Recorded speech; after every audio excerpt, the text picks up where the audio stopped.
For professional advice with a personal touch, consult FL Fuller Landau, Chartered Professional Accountants and Business Advisors. Click on flmontreal.com.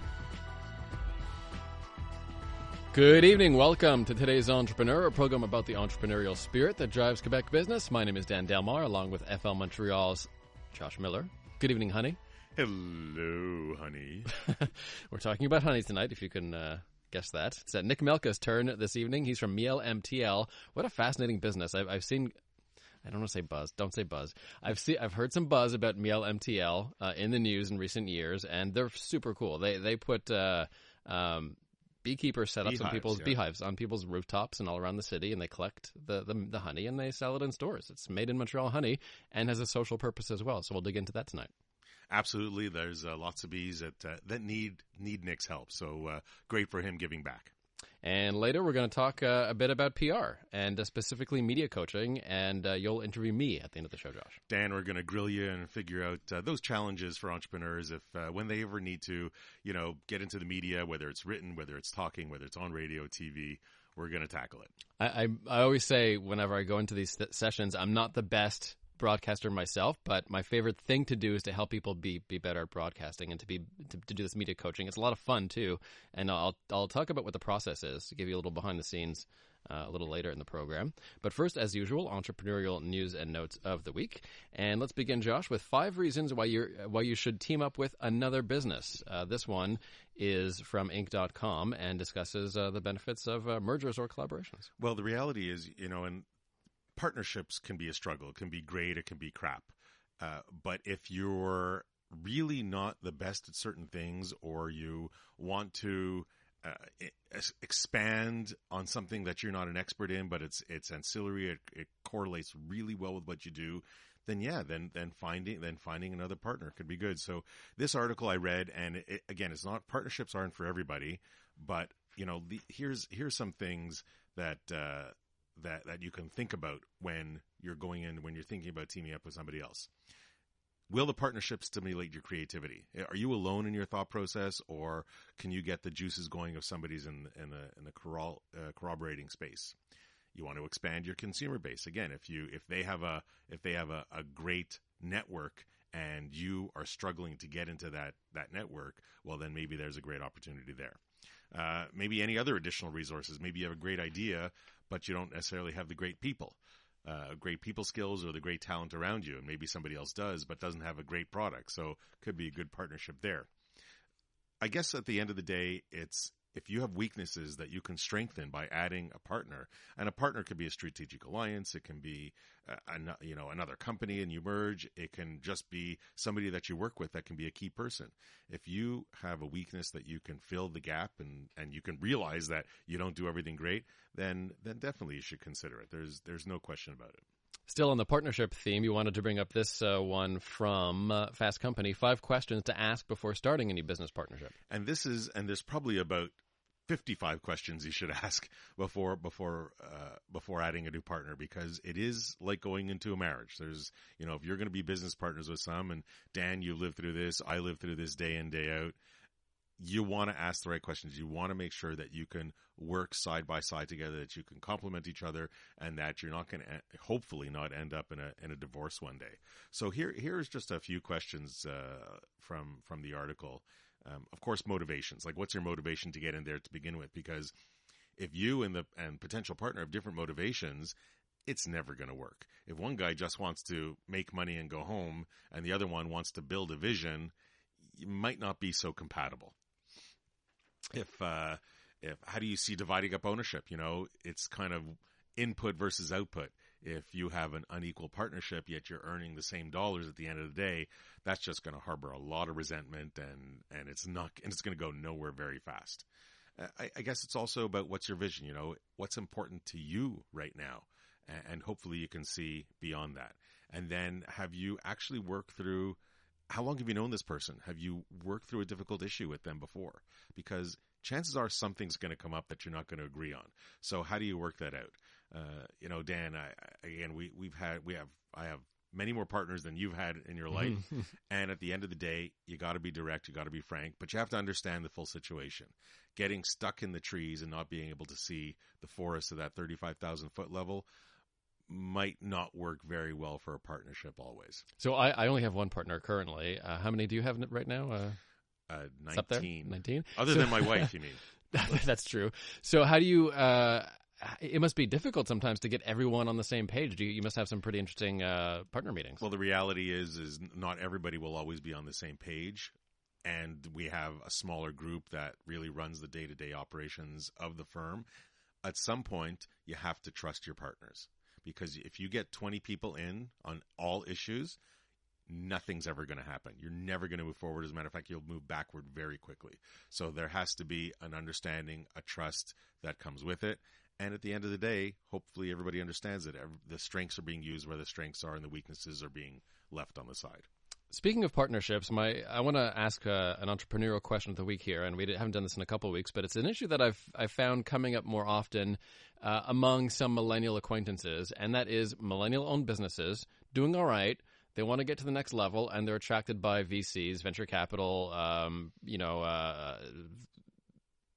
various types of organizations that want to invest, and in some cases, they're offered a lot of money and a lot of sort of flashy things. But in many cases, VCs may not be in it for the long haul. Could you give us some advice for millennial entrepreneurs on what would be a red flag if a VC is looking to invest in you? And at what point do you turn down the money and do you say, no, I'm going to stick on my own? Really difficult, because everybody's circumstances are different.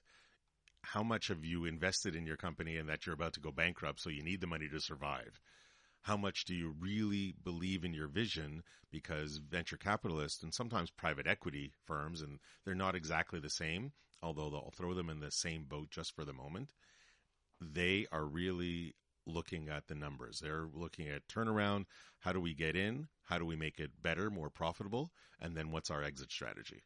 Most, I'll say private equity in this case, and definitely some venture capitalists, most private equity, as they get in, they're looking on how to get out. Not necessarily within 12 months, but certainly, 4, 5, 7, 8 years later, is they want to turn it around and get out. So I think the question is, what's the vision? What's the vision of both? And do they want to continue including you as part of that company? Or is it they see what you do, they are very turned on by it, but don't necessarily love you and have an exit strategy for you, not necessarily for the company.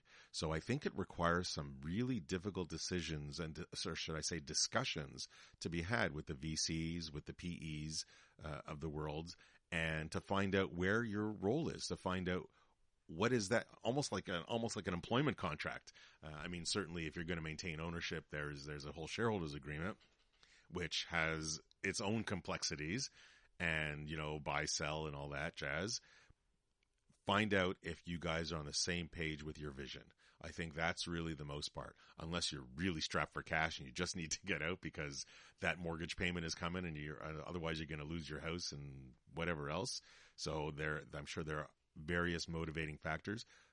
It all comes back to, we say this so often, know your audience. So know the person in front of you. And if you don't know them, grill them to the point where you can, as if you're entering a marriage, to the point that it's going to work together or it's not going to work together.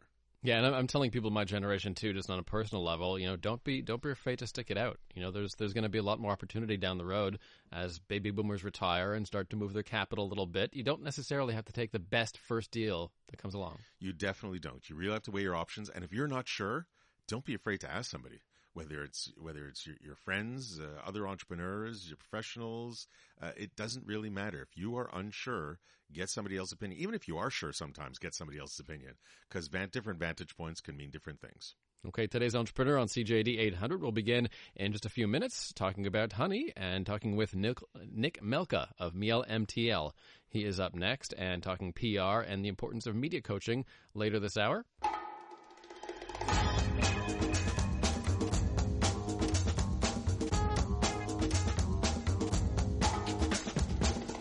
For professional advice with a personal touch, consult F.L. Fuller Landau, Chartered Professional Accountants and Business Advisors. Click on flmontreal.com. Welcome back to today's Entrepreneur, inspiring stories from outstanding business people. Dan Delmar and FL Montreal's Josh Miller with you. And let's talk some honey with Nick Melka of MIEL MTL. Welcome to CJAD, Nick. Thanks for having me, guys. Our pleasure. And the very toughest question of the night, Nick, as we do each week, just so the listener understands, what is MIEL MTL? So MIEL MTL is all about bringing back the bees and the honey and better than ever. And as people know, bees are on the decline year after year. Bees are dying over 50%. And so without bees, life on Earth can only continue for so long. So one of the things that we wanted to do was be able to have bees within the organizations and cities that we work in to best make a difference. At the same time, we want to be able to have a honey that's healing and something from the areas that people are in so they can relate to it and have something exciting. So now, how did you get into this? This started how long ago? So this business started 5 years ago. This is and year why 5. did this business start? Where was the inception of this? So young 19-year-old me wanted to start a surf shop, and I was like any student in college with the ideas of maybe being an entrepreneur one day, but at the same time studying something I was interested in. So I was studying psychology, and unfortunately from vacationing in different areas of the U.S., I contracted parasitic illnesses, one of them being Lyme disease. And ended up so sick that I was on many prescription medicines, over 1,000 pills a month, and ended up finding myself in hospitals with many specialists on specific type of medication to stop producing stomach acid and having heart pains.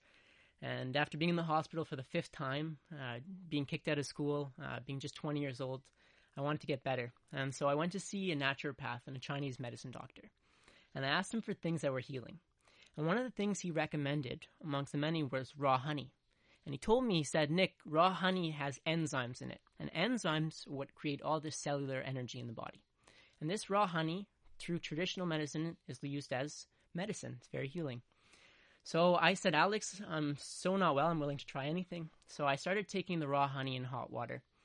And I was eating under 500 calories a day. I was bedridden, 23 hours a day in bed, on medications, not well, not happy, not eating, not exercising.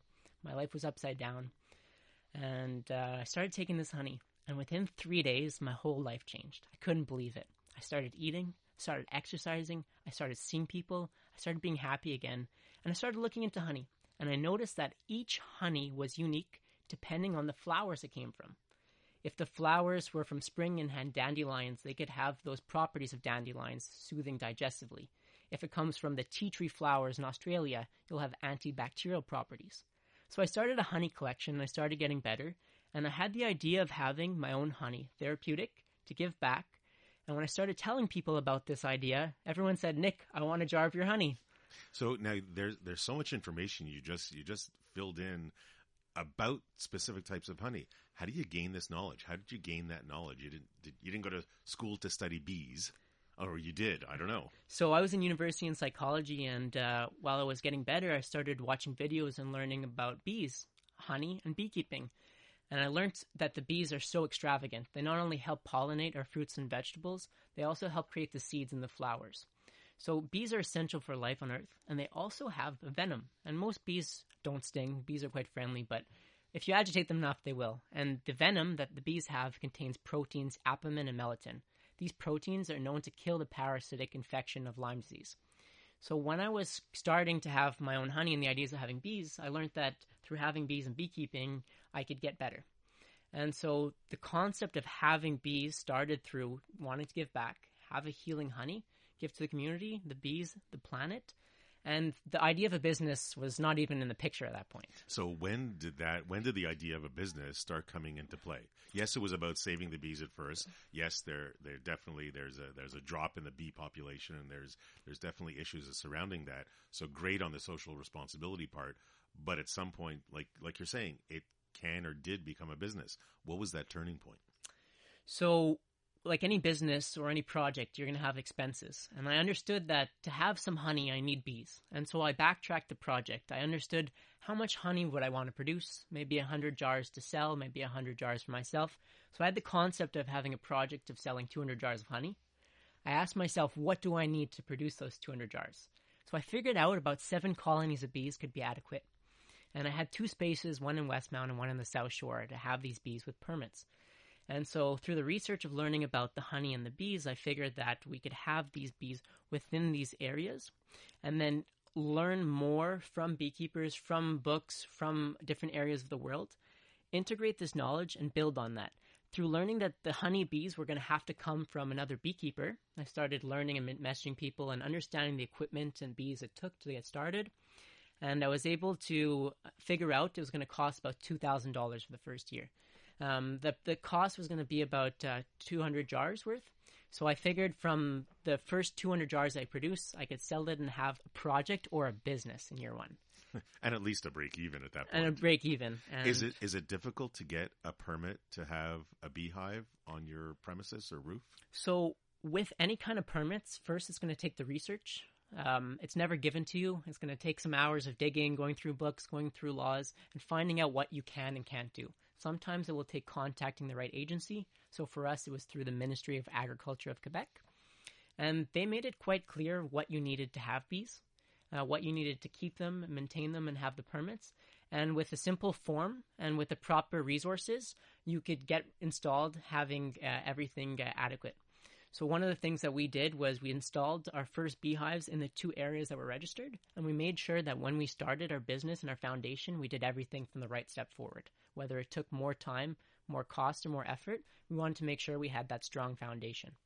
How many beehives do you have today now? This year we have 102 beehives. How long was the progression? Did it go steadily up, or was it like, okay, now I've mastered it, now we can go from 20 to 100? So in the first year, we had those first 7 beehives, and I was so happy with all the progress we got. And the worst thing happened: all the bees died that winter. And one of the things that we learned was it's not as easy as you think just to have bees. It's a very tough climate. It gets to minus 30, minus 40 degrees Celsius in winter with strong winds for up to 7 months a year. It's dark. So we had to have bees not only in this modern day environment, but also in this extreme climate. So it made us start off on the right foot from taking a lot of research and analysis to make sure that we have the right bees, the right techniques, and the right resources to move forward within Quebec. And from there, we were able to establish a good understanding of every year we might have to try out different genetics of bees to find the ones that are best suited for the climate. And also, as we work with schools, daycares, hospitals, we want to have bees that are very friendly. So friendly that any one of our beehives today, you can go to and pick up any of the bees. And we're so confident in that we want to make sure that we teach and make sure that other people can learn that beehives can be managed in a way that's very positive and integrated. Thanks, and so much more to talk about between marketing and where do you go on, where do you put them in the stores? And I know you were thinking about online sales and maybe taking them away. So we're going to tackle that shortly. Many questions for Nick Melka of MIEL MTL, and later we're going to talk about media coaching as part of your brand ambassador's public relations activities. So that is on the way on Today's Entrepreneur. For professional advice with a personal touch, consult FL Fuller Landau, Chartered Professional Accountants and Business Advisors. Click on flmontreal.com. Welcome back to Today's Entrepreneur, a program about the entrepreneurial spirit that drives Quebec business. My name is Dan Delmar, along with FL Montreal's Josh Miller, and we're chatting this evening with Nick Melka of MIEL MTL. In a little bit, Josh will talk some PR and how to media coach your own brand ambassador or spokesperson. That is on the way. But first, chatting with Nick about his business. And Nick, it's interesting. You were talking about the health effects and how this benefited you. How's your health now, by the way? And so you've had many years of being on a honey regime.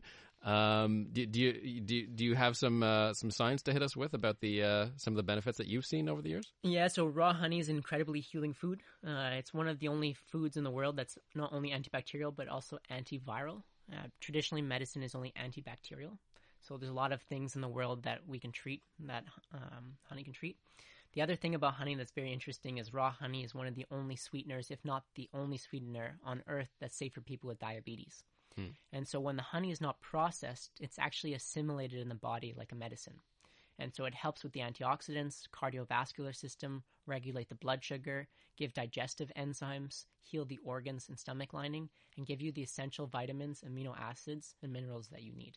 We have to do a little disclaimer. Of course, you have to consult your doctor if you have any of these ailments. Of But how are you doing? You mentioned your Lyme disease earlier in the show. One of the most incredible things was after starting MIEL MTL, I discovered through honey that through healing yourself, you have so much opportunity. And it's just as an individual on this planet, I didn't think I could make much of a difference. But 5 years later, I've contributed over 50 million honeybees, pollinating over 10 billion flowers, fruits, and vegetables.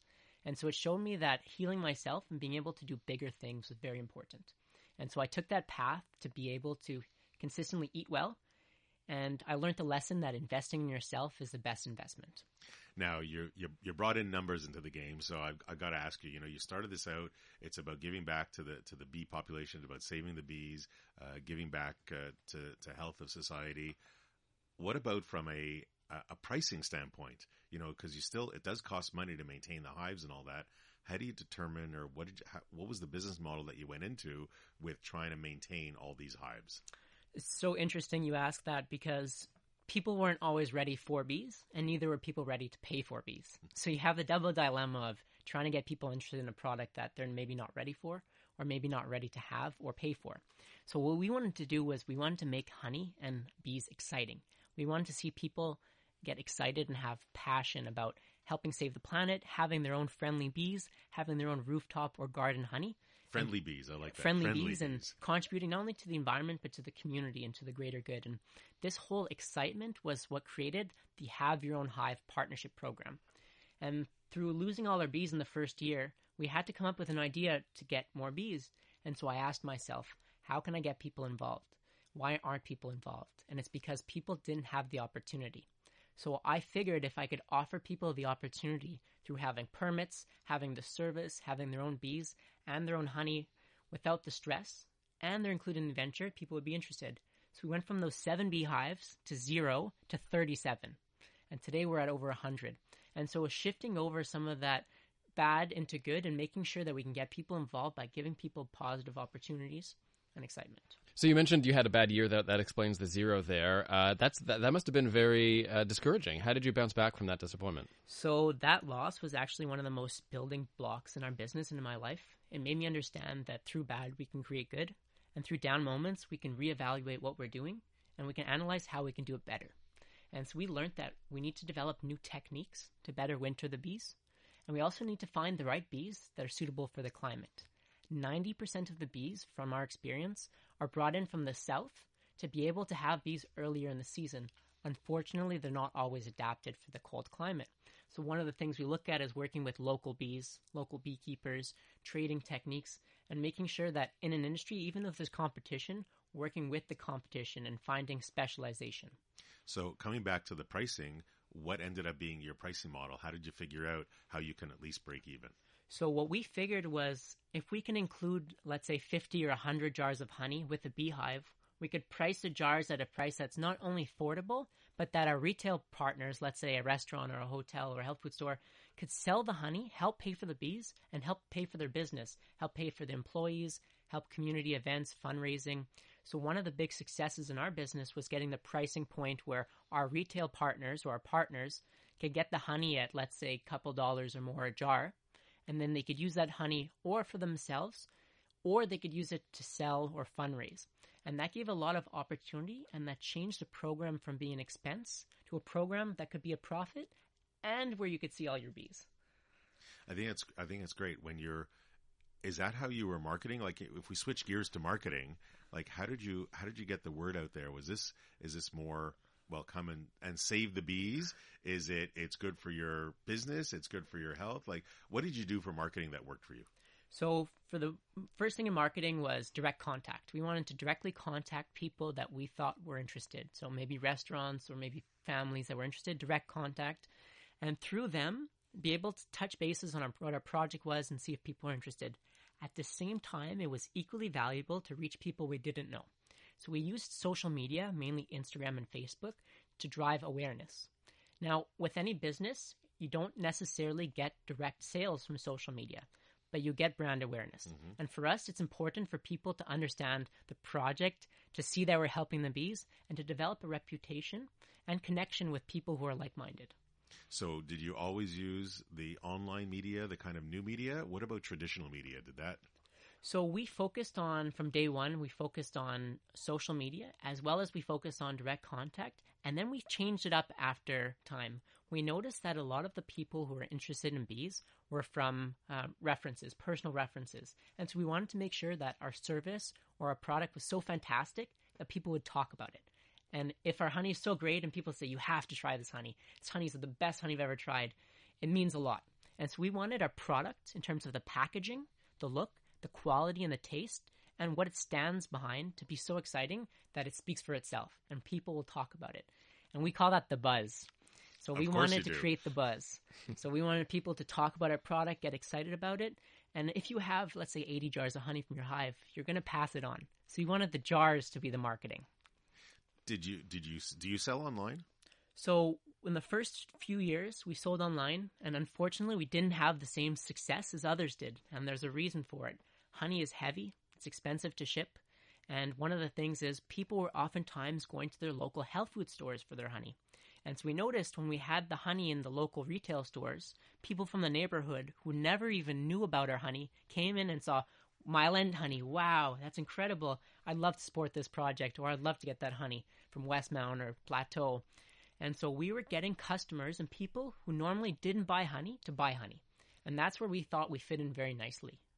And so at the same time, we wanted to make sure that when we marketed, we also marketed within the store. Because people who see our product and said, what's Miel de Montreal? Or what's this honey? Or why is it more expensive? They had to understand. So when we started putting signs and information with their honey and advertising online what it was and having a website, people understood more and were more likely to buy it and continue to use it. I think it's great. It's there's so much about this, and it's no longer a startup business, I don't believe, but definitely corporately social responsibility comes into play, and it's great. So it's a lot of aspects to it, a lot of details behind it, but saving the bees is awesome. What a great buzz! Thanks very much, Nick. And Nick will have your one piece of advice for today's entrepreneur in a few minutes. And coming up next, Josh, we're going to talk about PR and in specific media coaching as an essential part of your brand ambassador's public activities. Now, Nick here is very polished. He doesn't need it, but a lot of entrepreneurs who put stuff out into the world may. And so you're going to interview me about that coming up next.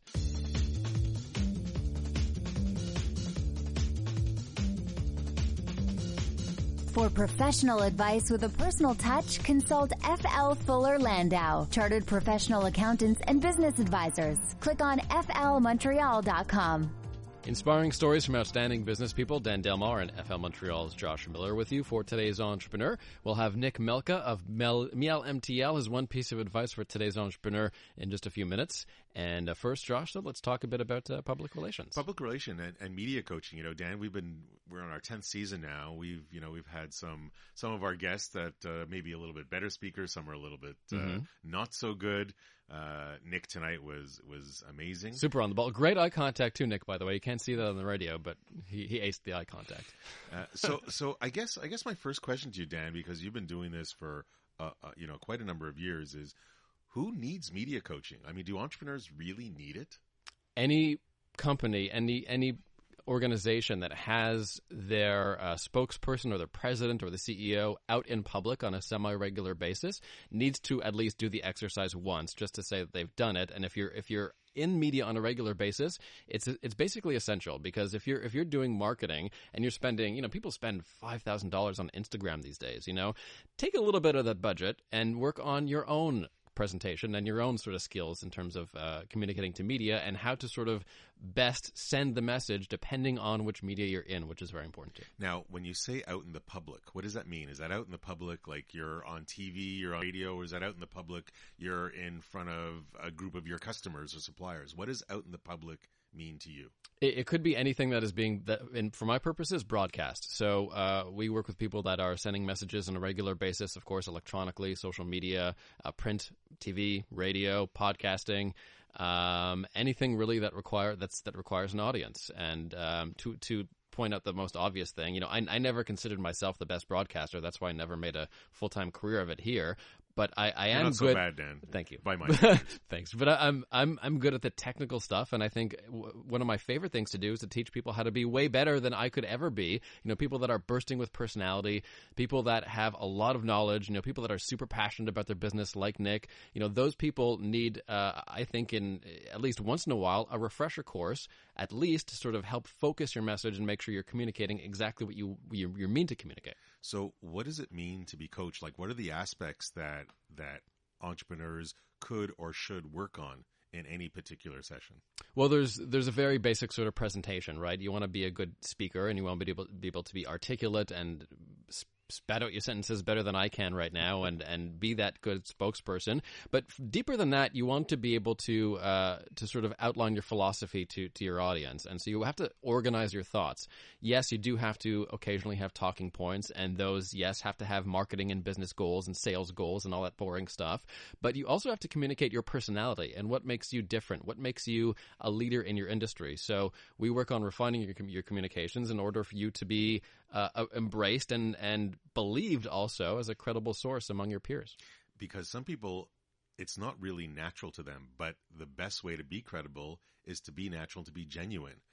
Are there ways or tricks that you can kind of train people to be a little more genuine, a little more themselves? That's a good question. How to be genuine. It's a very that usually is not the problem when I go into these situations. The problem tends to be, how do you stop being not genuine? How do you stop faking it in order to try to sell your message? And so that's the more challenging thing that I have to break down sometimes, is let's get to your raw, honest view of whatever is going on here and refine it in a way that we can present to the public. Because if you're going in there sort of half-cocked and really fired up and full of gusto, it's not going to sound as articulate and as clear as it did in earlier in the staff meeting. So you have to sort of figure out a way to harness all your knowledge and communicate it in a way that is embraced by whichever media that you're on. So your message differs if you're on radio for an hour versus when you're on TV for 5 minutes versus when you're sending out a tweet. So you have to sort of figure out a way to adapt the message for the medium. And definitely, like you say, content is absolutely king. So sometimes, when you're being genuine, you're not really thinking. Sometimes you just talk too much, or you say too much. You really have to think before you go out there. This is, not everybody has that natural ability to know when to speak and when to shut up, what to share and what not to share. And you could be the best communicator. I mean, Nick is a great example. He did so well tonight, and he was very clear and brought out his points very nicely. But a lot of people don't know how radio or TV works behind the scenes. And so part of what someone like me can do is help you understand the technicalities of presenting your content in media. And one of those technicalities is, for instance, I get this a lot. Why didn't the interview say, "Hello, how are you?"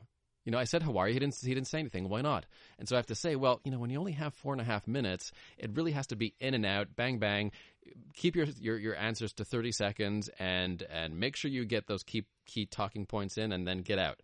If it's another interview, then I'll say, well, here you have a bit more time to expand and to talk about your philosophy and your background and all of that. If you're on Today's Entrepreneur, you have time to give out those longer, more detailed answers. If you're on an interview with CTV News Channel, a little less time. So it's all about understanding the technicalities of what you're doing and what's going on behind the scenes, because there could be 10, 20 people who you don't see on TV who are all racing around and trying to do their job properly, and you have to consider them too.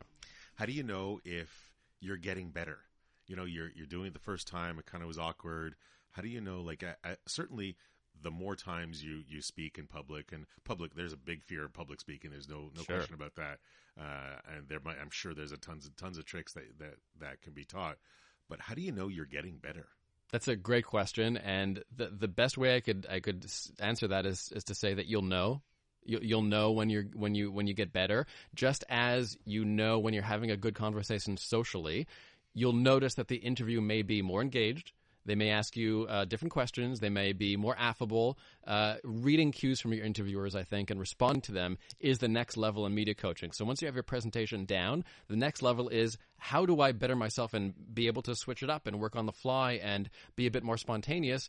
And when you're getting good energy from your interviewer, you get a sense that it's working out, and if you're getting good comments later on social media, even better. But at the end of the day, if you feel you've had a good informative conversation, then that's the best you can hope for. Thanks very much, Dan. Thank you. Nice to have you as our little specialist at the end of the program. Thanks very much. So much to understand media, entrepreneurs. You don't always realize it, but you're in the public eye more than you think.